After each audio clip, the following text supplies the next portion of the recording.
The Foster family's historic wooden two-story house stood proudly against the crisp November sky in Boston's affluent suburban neighborhood. Fallen maple leaves carpeted the front yard like a patchwork quilt, heralding winter's approach with their vibrant reds and golds. I, Elena Foster, stood by the bay window, both hands cradling my heavily pregnant belly, taking slow, deliberate breaths to ease the growing pressure in my lower back. For me, this pregnancy was nothing short of miraculous after 7 grueling years of fertility treatments and 2 devastating miscarriages. The baby had been conceived just when I'd finally started to accept that motherhood might not be in her future. Every morning since, I had whispered silent thanks for this precious life growing inside me. Mom, look at my science project. Zoe's enthusiastic voice echoed from the living room, pulling me from my reverie. I carefully navigated the stairs, one hand on the polished oak banister, and paused to admire the remarkably detailed solar system model my gifted 8-year-old daughter proudly displayed. The precision of planetary orbits and the proportional sizing would impress even her science teacher. It was clearly state competition material. The meticulousness of the work reflected Zoe's exceptional intellect and attention to detail. This is extraordinary, Zoe. I smiled warmly, gently running my fingers through my daughter's chestnut curls. The proportions are perfect. Jupiter is exactly the right size compared to Saturn, I said. Zoe beamed at my knowledgeable praise. She had skipped a grade at school, with teachers constantly marveling at her unusual aptitude for both scientific concepts and artistic expression. Her maturity often caught adults off guard, making them forget they were speaking with an 8-year-old. Do you think Dad will like it? Zoe asked hopefully. Is he coming home early enough to see it? She asked me. At Zoe's question, my expression darkened momentarily, a flash of disappointment crossing my features. My husband, Jason, had recently taken a high-pressure position as sales director at a cutting-edge medical technology startup and traveled constantly.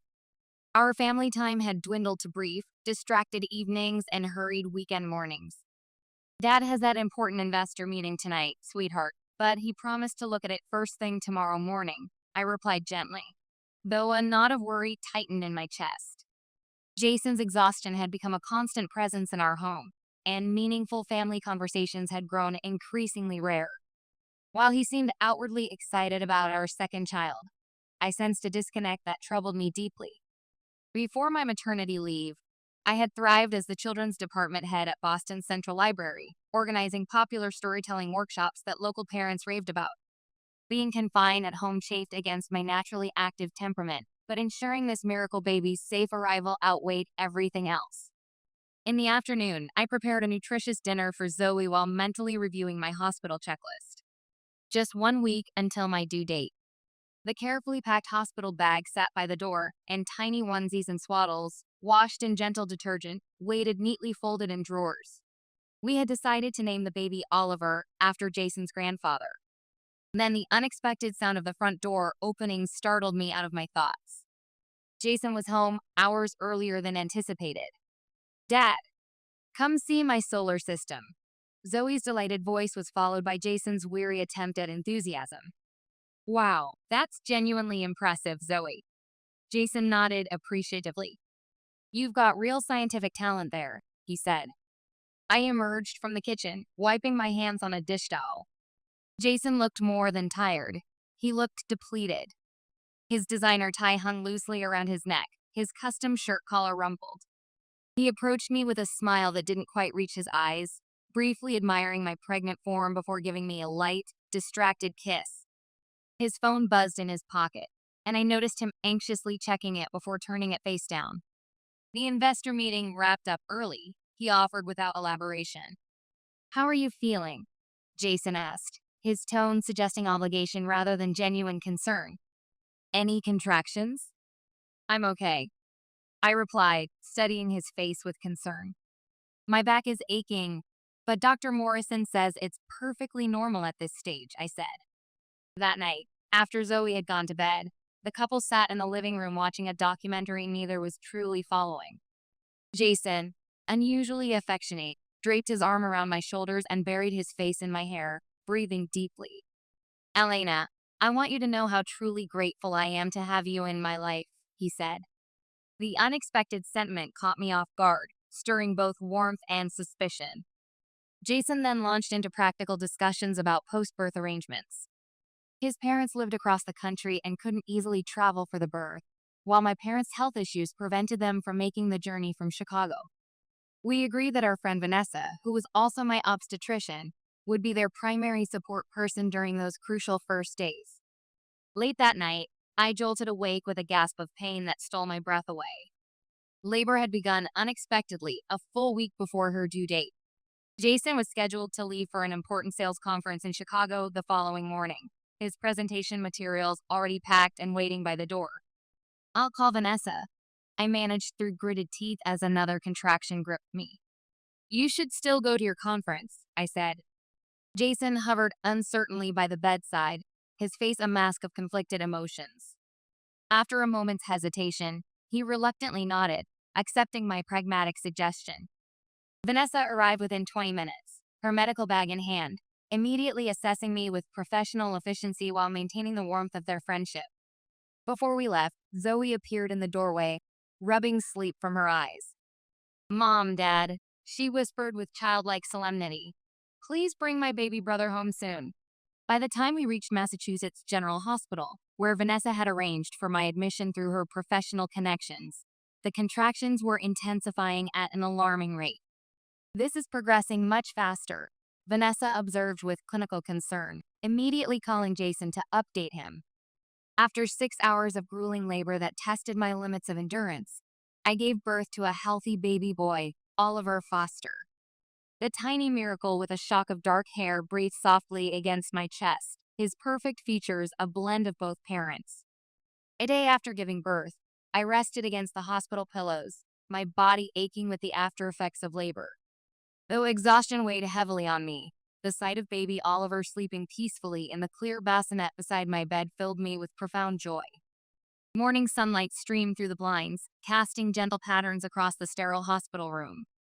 The door opened after a brief knock, and Jason appeared with an elaborate bouquet of roses and lilies. He had canceled his sales conference presentation and taken the first morning flight back to Boston after receiving Vanessa's call. "Elena, you were incredible." Jason's voice held genuine admiration as he approached the bed. "He's absolutely perfect," he said. Jason carefully lifted Oliver from the bassinet, cradling him with the tentative hands of a new father. As he gazed at his son, Elena noticed something troubling in his demeanor. Though clearly moved by Oliver's arrival, Jason seemed distracted, his eyes repeatedly darting toward the doorway as if expecting or dreading someone's arrival. "Is everything all right?" I asked, maternal intuition already raising alarms. "You seem on edge," I said. "No, nothing at all." Jason shook his head too quickly, his smile not reaching his eyes. "Just waiting to hear if the VP covered my presentation. They're still blowing up my phone despite everything." His explanation made sense, but something in his delivery felt rehearsed. Before I could probe further, our conversation was interrupted by a nurse entering the room. The woman's name tag read Audrey Parker, RN, OB specialist. She moved with practiced efficiency, her smile overly bright as she began checking my vitals. "How are we feeling this morning, Mrs. Foster?" Audrey asked cheerfully, wrapping the blood pressure cuff around my arm. "Has the post-delivery discomfort subsided at all?" she asked. As she spoke, Audrey flashed a warm smile at Jason, who barely acknowledged her with a tight nod before quickly averting his gaze. "It's manageable, better than yesterday," I replied carefully, watching the interaction with growing unease. Audrey checked the 4-line and produced a small paper cup containing a white pill. "This is the pain medication Dr. Morrison prescribed." Her voice was professionally pleasant. "It works best if taken with plenty of water." I swallowed the pill obediently, and Audrey made several notes in the electronic chart before departing with one last lingering glance at the baby. Jason muttered something about making an urgent work call and followed her out. Alone in the sudden quiet, I felt a wave of unnatural drowsiness crash over me with alarming intensity. This wasn't normal fatigue. The medication felt extraordinarily potent. I struggled to stay alert, fighting against heavy eyelids, but the pharmaceutical fog quickly overwhelmed my defenses. When I finally regained consciousness, a different nurse was standing by the window, gently rocking Oliver in her arms. "Oh, good, you're awake," the unfamiliar nurse smiled kindly. "Your little one was getting hungry, so I've been keeping him comfortable." I squinted at the wall clock in confusion. It was already past noon. I had been unconscious for nearly 4 hours. "That medication hit me like a freight train," I murmured, my thoughts still foggy and disjointed. "That seems unusually strong for a standard painkiller," I said. "Yes, Nurse Parker noted your sensitivity in your chart," the nurse replied, carefully transferring Oliver to my waiting arms. "We'll definitely adjust the dosage going forward." That afternoon, I experienced a frightening shift in my condition. Sudden nausea twisted my stomach while my heart hammered erratically in my chest. Alarmed, I pressed the call button, and within moments Audrey reappeared, her expression professionally concerned. "What's happening?"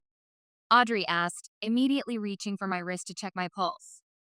"I suddenly feel sick and my heart is racing," I explained, trying to calm my breathing.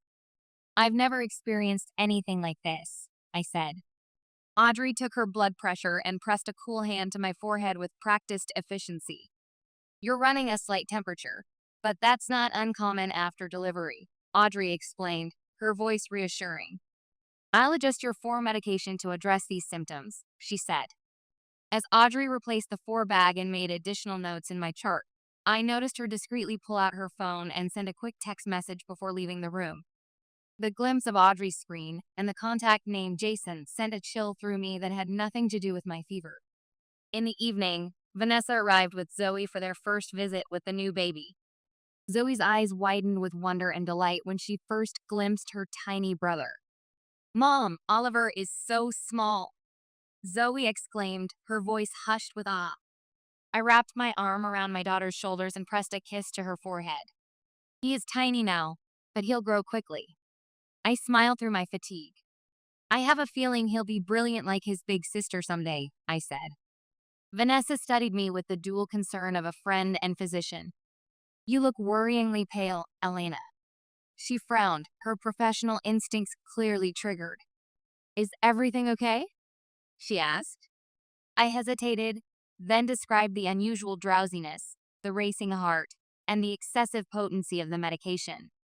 Vanessa's expression shifted from concern to alarm. "That doesn't sound right at all." She shook her head firmly. "I should review your chart and speak with the attending physician."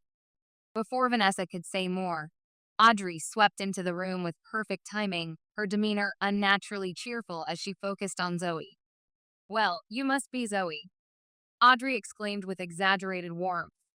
"I've heard so many wonderful things about you from your mother, especially about your amazing science project." I tensed, immediately aware that I had never mentioned Zoey's project to any hospital staff. A warning prickled at the back of my neck as I watched Zoey shrink back slightly, instinctively pressing closer to my side. "I don't recognize this nurse," Zoey whispered, her voice barely audible. "She scares me," Zoey said.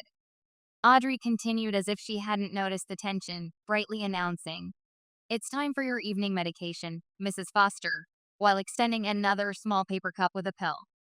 I regarded the medication with growing suspicion, but, not wanting to create a disturbance in front of Zoey, reluctantly accepted it. I palmed the pill discreetly, pretending to swallow it while mentally resolving to dispose of it later. After Audrey finally departed, I turned to Vanessa with urgency in my voice. "Did you notice something off about that nurse?" I asked quietly. "How did she know about Zoey's science project?" Vanessa agreed, her medical professionalism now fully engaged. "That was distinctly odd. She shouldn't have access to personal details like that," I said. Zoey excused herself momentarily, claiming she needed to find a water fountain. When she returned a few minutes later, her expression had transformed into one of worried determination. Once Vanessa stepped out to grab dinner from the hospital cafeteria, Zoey approached my bedside with the serious demeanor that made her seem so much older than her 8 years. "Mom," she whispered, leaning in close, "I've seen that nurse with Dad before." My heart constricted painfully, my worst suspicions crystallizing into reality. "What do you mean, Zoey?" I asked, struggling to keep my voice steady. When exactly? I asked. 2 weeks ago, after my science fair. Zoe's eyes were solemn and certain. Dad was supposed to take me for ice cream to celebrate my first place ribbon. She paused, gathering her thoughts with remarkable clarity for a child. I went to that cafe near the university, and I saw Dad with that nurse at a corner table while I was in line, she said. Her small face hardened with the memory. They were talking really seriously, and Dad looked upset, she added. I felt as though the room had suddenly been drained of oxygen. Jason had told me he was working late with clients that evening, even texting that he couldn't make Zoe's science fair due to an emergency investor meeting. Zoey had no reason to fabricate such a specific encounter and no motive to lie. Later that evening, after Jason's suspiciously brief visit where he barely made eye contact with me, I heard him exit our room. Instead of his footsteps fading down the corridor, however, she detected his distinctive voice engaged in a hushed but intense conversation just outside the door. Though the words were indistinct, the responding voice was unmistakably female and horrifyingly familiar. An icy realization washed over Elena as the pieces began fitting together with terrifying clarity. Sleep eluded me completely that night. My mind raced anxiously, replaying Zoe's words and analyzing every interaction with Audrey and Jason. Morning sunlight streamed through the hospital blinds while Oliver slept peacefully in his bassinet. Watching him, I felt fierce protectiveness alongside the haunting echo of Zoe's revelation. I saw Dad with that nurse. The suspicion gnawed at my heart like acid. She had attributed Jason's emotional distance to work stress, never imagining he might be involved with someone who had access to my medical care. A different nurse performed the morning checkup. Nurse Parker will be taking over again this afternoon, she mentioned casually. She specifically requested to continue with your care. After the medication adjustment, I noticed my mind felt clearer than yesterday. Dr. Ramsey stopped by during rounds. Though pleased with my recovery, he frowned at the notes about my fever and palpitations. I'd like to run additional blood tests, he said decisively. These symptoms warrant investigation. After he left, I called Jason with trembling fingers. He answered on the third ring, his voice instantly wary. Elena? What's wrong? Are you feeling worse? No, I'm fine, I replied steadily. I was wondering if you could join Zoey when she visits today. Jason inhaled sharply. That's going to be difficult, he replied too quickly. I have an investor meeting that can't be rescheduled. I understand. I couldn't hide my disappointment. We'll talk later, I said. After hanging up, I stared blankly at the ceiling. Was my suspicion justified, or was this postpartum paranoia? At noon, Audrey entered with a lunch tray and medication, her smile not reaching her cold, calculating eyes. I brought something special today, she announced, holding up an unmarked pill alongside the regular medication. The doctor prescribed this antibiotic to prevent infection, she said. I stared at the unfamiliar pill with growing unease. Dr. Ramsey had mentioned nothing about antibiotics during his morning examination. Did my doctor specifically order this? I asked, keeping my tone merely curious. Audrey hesitated fractionally.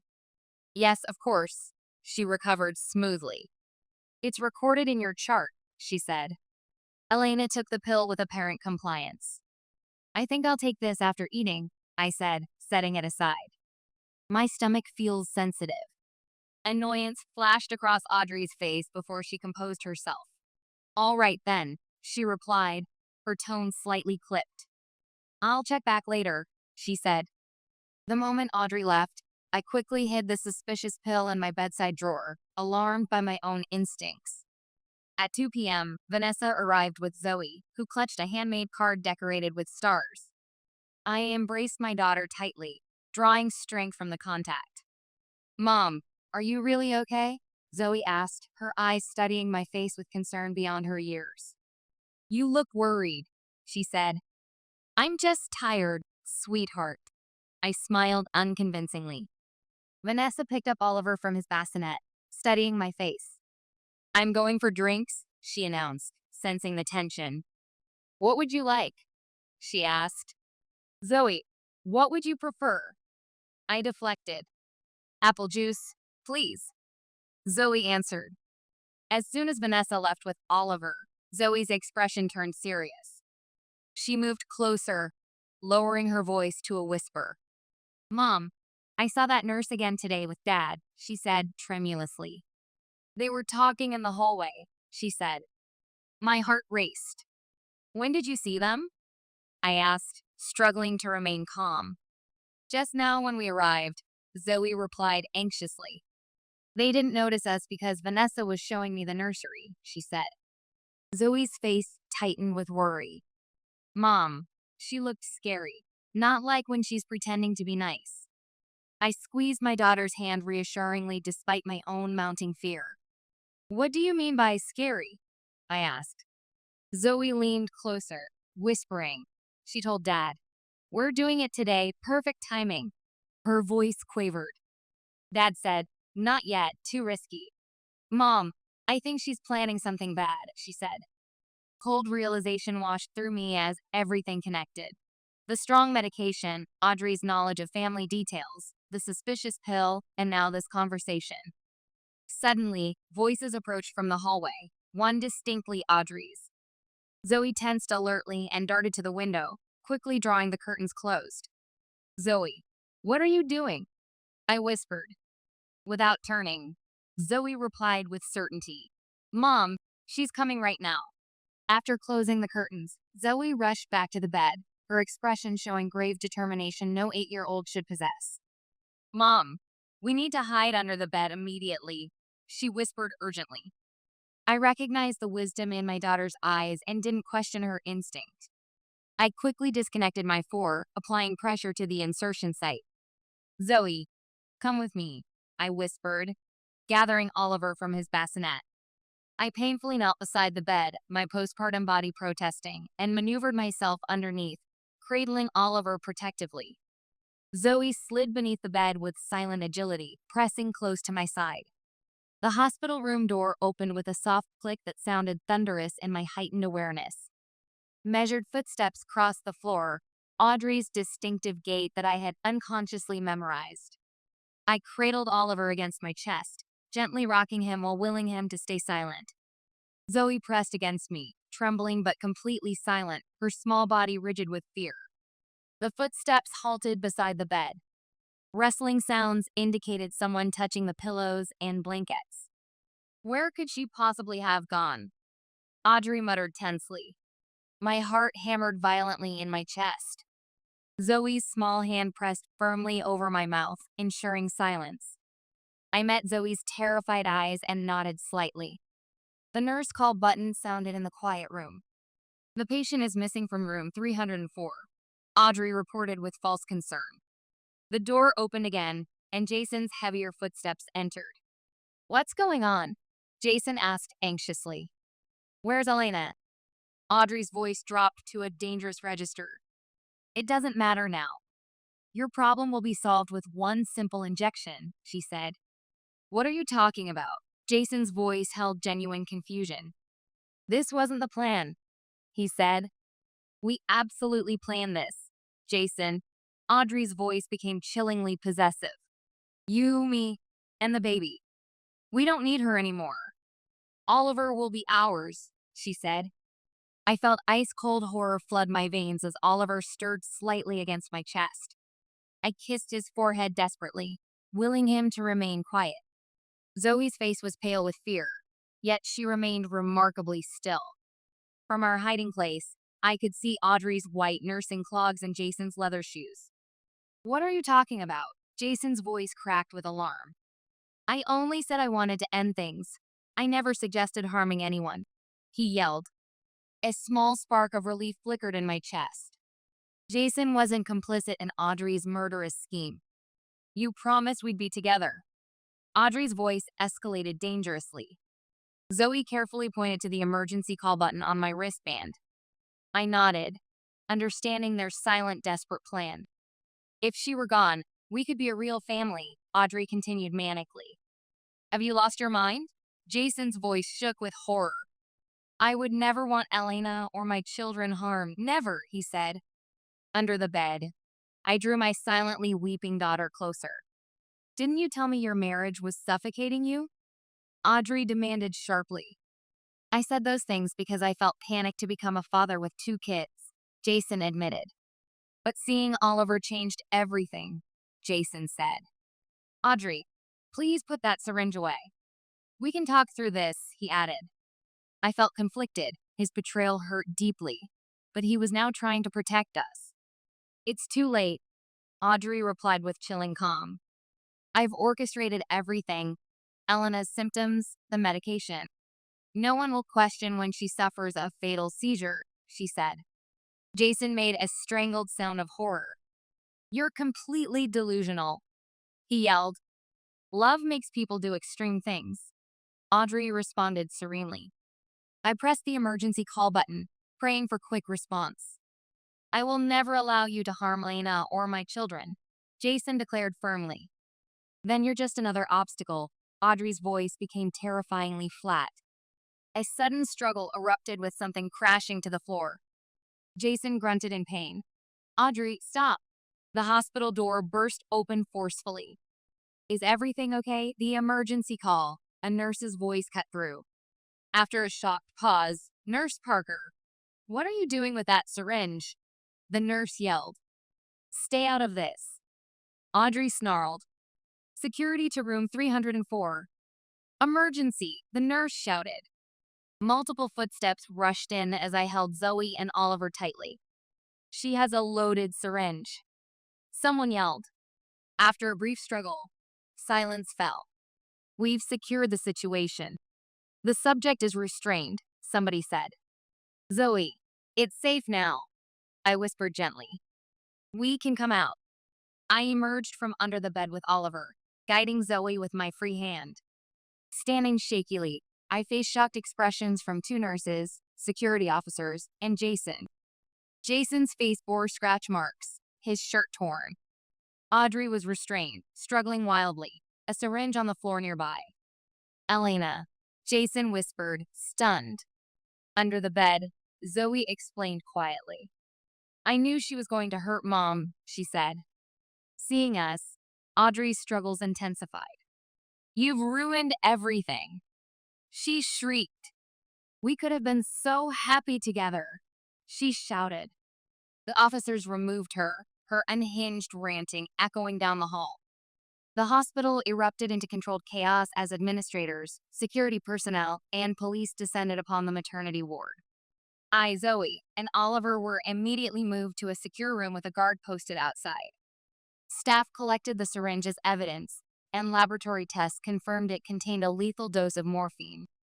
The next morning, Dr. Lawrence, the hospital's chief medical safety officer, met with me. Ms.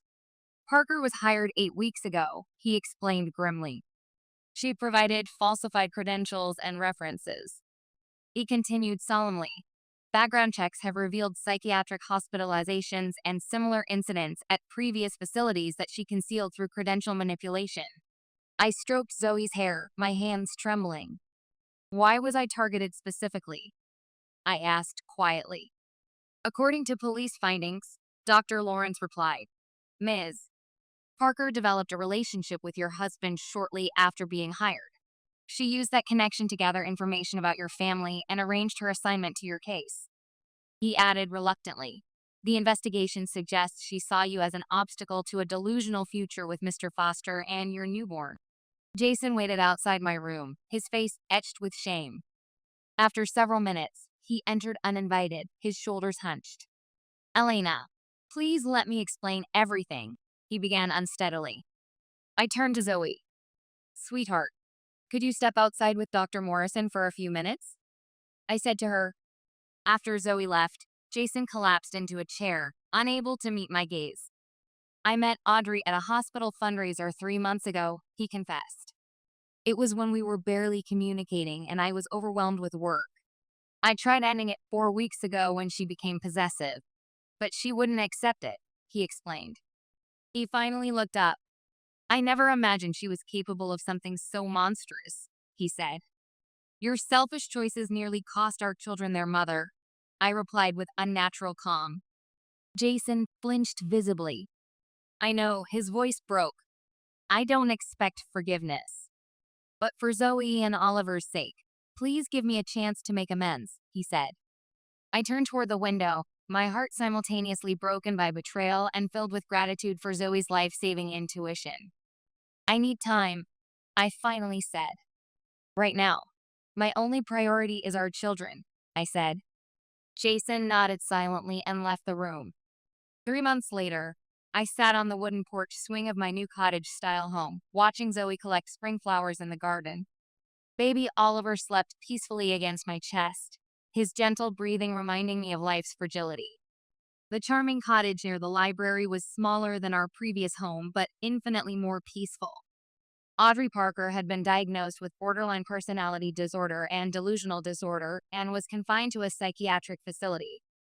Investigations revealed she had magnified her brief relationship with Jason into elaborate fantasies and had caused similar incidents at previous hospitals. Mom, look at this butterfly, Zoey called excitedly, reaching toward the sky. I smiled, seeing her gradually healing. Zoey attended therapy twice weekly, and though occasional nightmares persisted, she had developed pride in being the hero who saved Mom and Oliver. The divorce from Jason had been finalized last month. He had transferred to London, paid child support, but hadn't visited Oliver, maintaining only monthly video calls with Zoey. With Vanessa's help, I had secured full custody and returned to work part-time as the children's department head at the library. The storytelling workshops she led had become a source of joy. I brought some chamomile tea, Vanessa said, emerging with 2 steaming mugs. Thank you, I accepted gratefully. I couldn't have recovered without you, I said.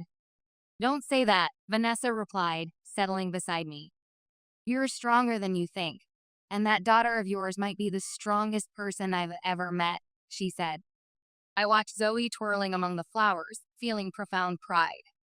She truly saved our lives, I whispered. Through our ordeal, I had discovered that real family bonds were defined by who stood beside me in darkness. The connection between me, Zoey, and Oliver had emerged stronger than before. Mom, Zoey bounded up the steps. Can I hold Oliver? She asked. I carefully transferred the baby to Zoey's waiting arms. I'll always keep you safe, Zoey whispered to him, the promise carrying weight beyond her years. As I watched my children in the spring sunlight, a quiet hope blossomed within me. Our journey ahead would have challenges, but the bond forged through crisis would be our strength.